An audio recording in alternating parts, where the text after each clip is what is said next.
Good morning all of you. I hope you all are good at your home. As you all know, we have already discussed about the metals, all these things about the metal. हम metal के बारे में सारी कुछ चीज़ें पढ़ चुके हैं प्रीवियस क्लासेस के अंदर जो आपकी रही है, जैसे कि उसकी फिजिकल प्रॉपर्टी, केमिकल प्रॉपर्टी, उसके यूजेस, वो सारी चीज़ें हमने क्लियर कर ली थी मेटल में, और हमने रिएक्शंस भी देखे थे। तो आज जो हमारी क्लासेस है वो आज की क्लास आपकी नॉन मेटल के ऊपर है। हम नॉन मेटल के बारे में सारी जानकारी लेंगे, जैसे कि उसकी फिजिकल प्रॉपर्टी, केमिकल प्रॉपर्टी, उसके यूजेस, उसके reaction, all this things. Start करते हैं। Non metal occur in the free state as well as the combined state. Non metal दोनों ही स्टेट में पाए जाते हैं, आपके फ्री स्टेट में भी और कंबाइंड स्टेट में भी। ध्यान रखना है, कंबाइंड स्टेट में भी किसी के साथ कंबाइन करके भी वो एक जो कंपोनेंट रेडी करते हैं, और फ्री स्टेट में भी पाए जाते हैं। अगर मैं फ्री स्टेट की बात करूं कि फ्री स्टेट में कौन से नॉन मेटल होते हैं, तो फ्री स्टेट में मैंने दो एग्जांपल लिए हैं, ऑक्सीजन और नाइट्रोजन। ऑक्सीजन और नाइट्रोजन दो ऐसे नॉन मेटल है जो कि फ्री स्टेट में पाए जाते हैं, कंबाइंड स्टेट में ये नहीं है। ये कंबाइंड स्टेट भी बनता है, बट ये वाले फ्री स्टेट में मैंने यहाँ पे लिए। अब जैसे कि आपको पता है, आप ऑल ओवर इस जो क्लासेस आपकी है उसमें नॉन मेटल के बारे में पढ़ने वाले हैं, तो आपको नॉन मेटल्स की नॉलेज होनी चाहिए कि आखिर कौन कौन से नॉन मेटल है। तो हम स्टार्ट करते हैं। यहाँ पे कुछ मैंने नॉन मेटल्स लिए हैं ताकि आपको आगे जो है आपको कोई प्रॉब्लम ना हो समझने में। तो नॉन मेटल के एग्जाम्पल है, ध्यान से सुनना है आप सभी को। Carbon, oxygen, hydrogen, nitrogen, sulphur, phosphorus, silicon, ये जितने भी मैंने लिए हैं अभी नाम, वो सारे ही नॉन मेटल में गिने जाते हैं। अब हमने नॉन मेटल की तो बात कर ली कि ये सारे जो एलिमेंट्स मैंने अभी बोले वो नॉन मेटल है। अब हम इनकी फिजिकल प्रॉपर्टी से स्टार्ट करते हैं कि इनकी फिजिकल प्रॉपर्टी आखिर क्या होती है। तो फिजिकल प्रॉपर्टी यहाँ पे लिखा है, जैसे physical property of the metal. हम फिजिकल प्रॉपर्टी देखेंगे मेटल की, जैसे कि आपने प्रीवियस क्लासेस में देखा था जब हमने मेटल्स के बारे में एक्सप्लेनेशन करी थी, मेटल के बारे में डिस्कस किया था, उस दौरान हमने ये चीज देखी थी कि जब हमें कभी भी डिफरेंसेस करने होते हैं किसी दो पर्टिकुलर थिंग्स के, तो हम एक का एडवांटेज एक का डिसएडवांटेज करते हैं। तो बस वही है, अगर आप खुद आंसर बनाना चाहें तो उसके अपोजिट ले लेंगे तो नॉन मेटल में आ जाएगा। फिर भी एक बार इसको क्लियर कर लेते हैं। Non metal exist in all three state. ध्यान सबसे पहले रखना है कि नॉन मेटल तीनों स्टेट में एग्जिस्ट करता है। कौन कौन से थ्री स्टेट, तो आप सभी को पता है हमारे थ्री स्टेट कौन कौन से होते हैं, solid, liquid and gaseous state, ये थ्री स्टेट होते हैं।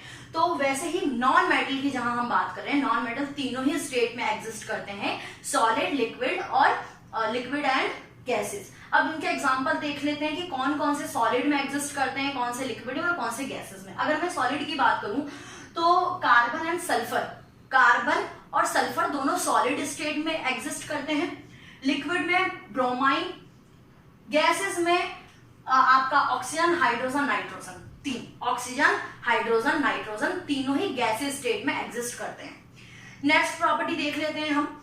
Non metal are of the various colour. हमने जब मेटल का जिक्र किया था तब मैंने बताया था कि मेटल जो है मोस्टली ग्रे कलर में अवेलेबल होते हैं, लेकिन जहां हम नॉन मेटल की बात कर रहे हैं तो नॉन मेटल वेरियस कलर्स में आपको अवेलेबल होते हैं। वेरियस कलर्स में जैसे हम थोड़े से एग्जांपल देख लेते हैं। अगर हम फास्फोरस की बात करें तो फास्फोरस रेड और येलो कलर में मिलता है। आयोडीन की बात करें तो वॉयलेट कलर में, क्लोरीन की बात करें तो ग्रीन कलर में। तो इसी तरीके से और भी जो नॉन मेटल्स होते हैं उनके वेरियस कलर्स पाए जाते हैं। अब यहाँ पे बात करते हैं, non metal do not have lustre except graphite and iodine. अब आपको ध्यान ये रखना है कि जैसे कि हमने मेटल में जब देखा था तो उसमें देखा था उसमें लस्टर होता है, मतलब उसमें चमक होती है, बट अगर हम नॉन मेटल की बात करते हैं तो इसमें कोई लस्टर, कोई चमक नहीं होती, बस दो एलिमेंट्स को छोड़ के। कौन कौन से दो एलिमेंट्स, ग्रेफाइट और आयोडीन। ग्रेफाइट और आयोडीन दो ऐसे एलिमेंट है जिनमें चमक होती है। ओके, और यहाँ पे नेक्स्ट है, दे नाइदर डक्टाइल एंड मेलेमाइन।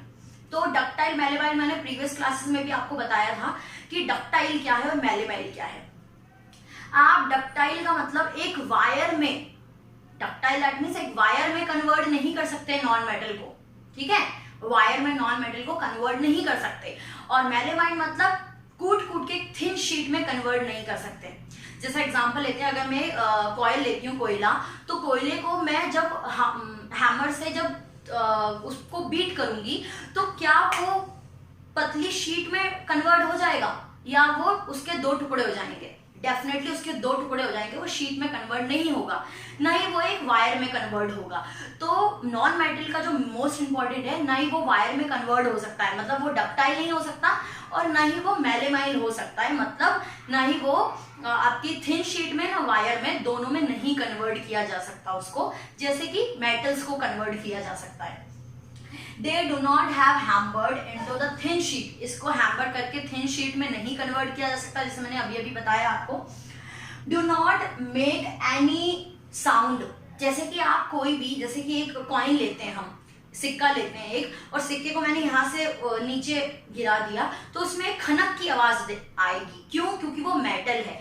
और ध्यान ये रखना है, नॉन मेटल में कोई सोनोरस, कोई साउंड प्रोड्यूस नहीं होता है। ओके, नॉन सोनोरस मतलब साउंड प्रोड्यूस नहीं होता है, कोई स्वर नहीं होता है उसका। Do not conduct heat and electricity, ये बहुत इंपॉर्टेंट है।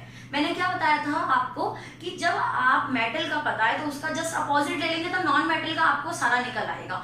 तो जैसे कि हमने मेटल में क्या पढ़ा था कि वो गुड कंडक्टर होता है हीट और इलेक्ट्रिसिटी का, इसलिए उसको यूटेंसिल्स और वायर्स में इस्तेमाल किया जाता है, क्योंकि वायर में भी आर पार हो जाती है इलेक्ट्रिसिटी, और यूटेंसिल्स में भी हीट को आर पार कर देता है। लेकिन अगर हम नॉन मेटल की बात करते हैं तो नॉन मेटल गुड कंडक्टर नहीं होता, उसको हम इंसुलेटर बोल सकते हैं या पुअर कंडक्टर बोल सकते हैं।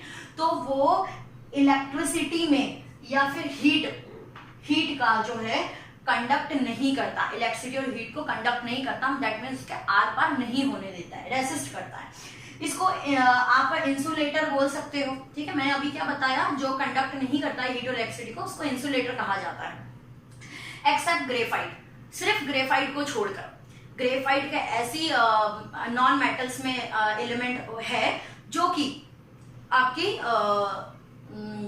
जो कि हीट को और इलेक्ट्रिसिटी को आर पार जाने देती है। अब इसके नेक्स्ट कंटेन में केमिकल रिएक्शन जो है, केमिकल प्रॉपर्टीज देख लेते हैं। यहाँ हम chemical property of non metals को देख लेते हैं। नेक्स्ट जो हमारा टॉपिक है वो है chemical property of non metal. वैसे तो अगर हम नॉन मेटल की बात करते हैं तो नॉन मेटल बहुत सारे एलिमेंट्स के साथ जो है वो रिएक्शन करने की कैपेबिलिटी रखता है, बहुत सारे एलिमेंट्स के साथ वो रिएक्शन कर सकता है। अगर वो ऑक्सीजन के साथ रिएक्शन करता है नॉन मेटल, यहाँ हमने कार्बन लिया है, कार्बन क्या है, नॉन मेटल है। मैं वन इक्वेशंस के एग्जांपल दे रही हूँ, बहुत सारे और बन सकते हैं।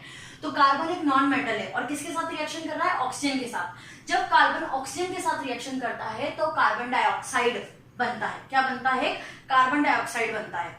तो आपको ये ध्यान रखना है, non metal combine with oxygen, जब नॉन मेटल जो है ऑक्सीजन के साथ कंबाइन करता है, जब भी वो ऑक्सीजन के साथ कंबाइन करेगा कोई किसी भी प्रकार का non metal, form non metallic acid, form non metallic oxide, वो नॉन मेटलिक ऑक्साइड को जनरेट करेगा या फॉर्म करेगा, नॉन मेटलिक ऑक्साइड को फॉर्म करेगा, जिसको एसिडिक ऑक्साइड भी कहते हैं।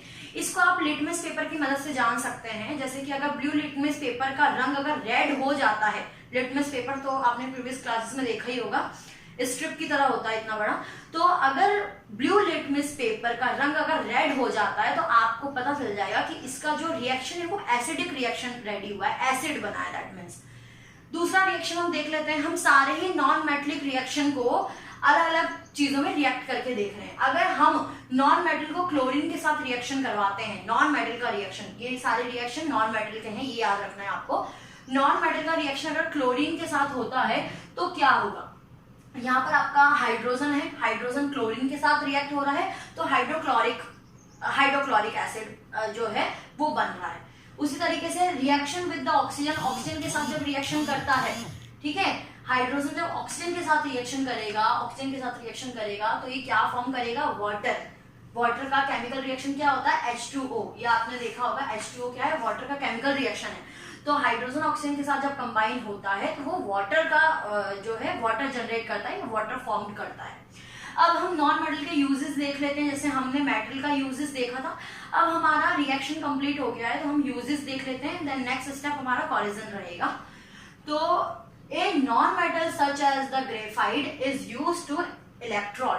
तो आपको मैंने बताया था जब हम देख रहे थे तो उस दौरान मैंने आपको बताया था कि नॉन मेटल जो होता है वो गुड कंडक्टर नहीं होता, दैट मीन्स आप बोल सकते हो पुअर कंडक्टर होता है, हीट को आर पार नहीं जाने देता।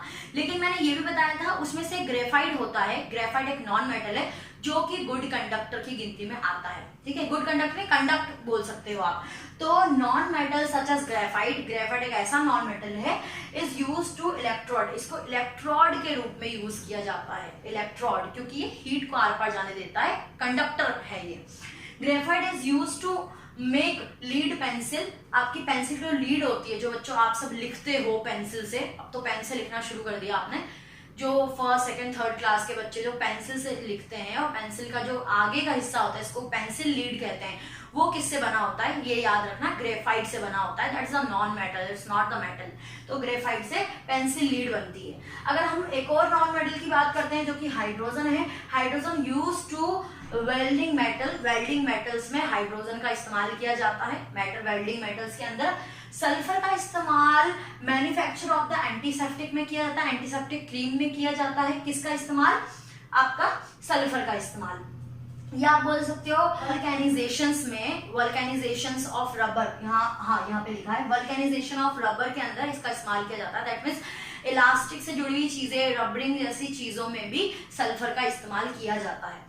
Okay, liquid hydrogen used as the rocket fuel, liquid hydrogen का इस्तेमाल एज अ रॉकेट फ्यूल में भी किया जाता है। रॉकेट में, अब आपकी गाड़ियां चलाने के लिए अलग अलग प्रकार के सीएनजी, पेट्रोल, इन सारी चीजों का इस्तेमाल होता है। रॉकेट को उड़ाने के लिए किसका इस्तेमाल होता है, तो ये चीज याद रखनी है आपको। रॉकेट के लिए हाइड्रोजन, लिक्विड हाइड्रोजन का इस्तेमाल किया जाता है। रॉकेट के लिए इसका लिक्विड हाइड्रोजन का इस्तेमाल किया जाता है।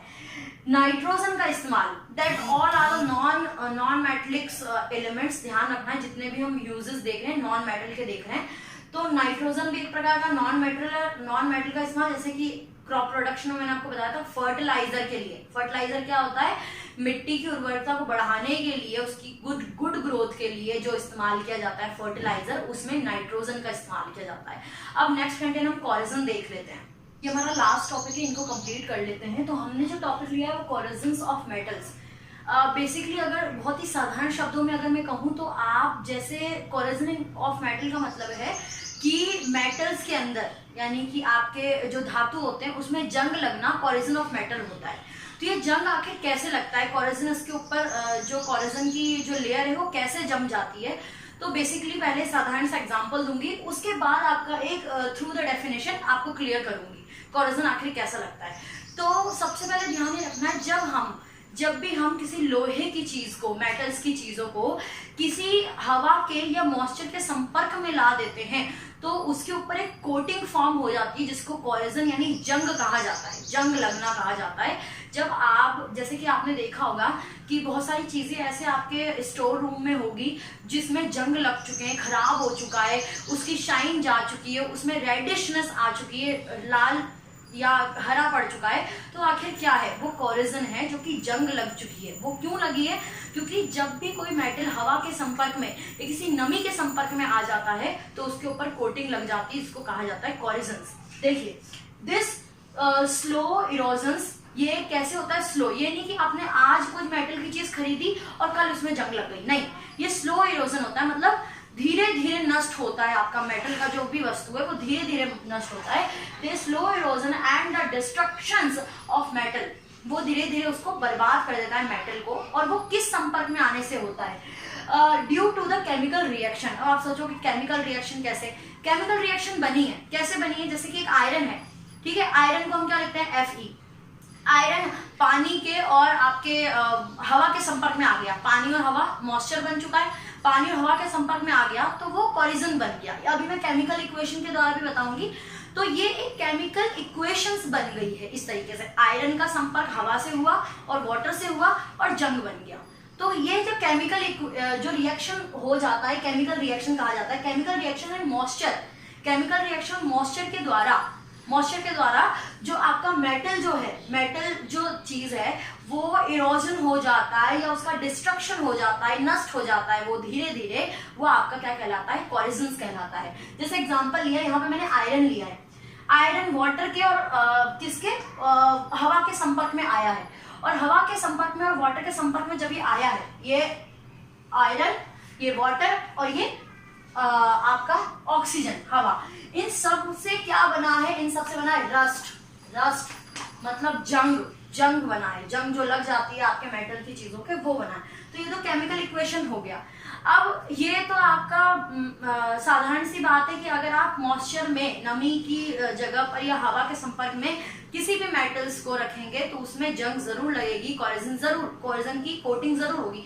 लेकिन उसको रोकने के लिए हम क्या करते हैं, ये तो बहुत आपके डेली लाइफ में जो आप करते हैं वही सारी चीजें हैं। तो हम उसके प्रिवेंशन के लिए, प्रिवेंशन दैट मीन्स रोकना, उसके रोकथाम के लिए क्या करते हैं, रस्टिंग ना हो उसके लिए हम क्या क्या करेंगे, ग्रीसिंग करेंगे। ध्यान रखना है आपको, ग्रीसिंग करते हैं, पेंटिंग करते हैं। जैसे कि आपका सपोज कीजिए कूलर है, कूलर वो मेटल का है तो आप उसमें क्या करते हैं, हर साल पेंट करते हैं ताकि उसमें जंग ना लगे और वो खराब ना हो।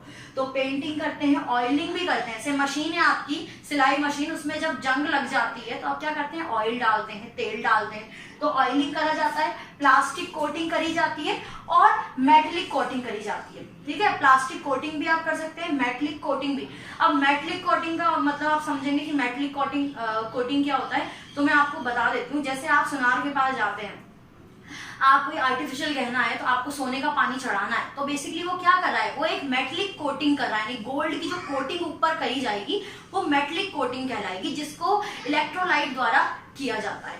तो metallic coating, plastic coating, oiling, painting, ये सारी चीजों से हम जंग लगने से बचा सकते हैं। तो इसी के साथ आपका चैप्टर कंप्लीट होता है। आई होप ये वीडियो आपको पसंद आई होगी, समझ में आई होगी। अगर पसंद आई है और समझ में भी अच्छे से आई है तो लाइक एंड सब्सक्राइब करना ना भूलें।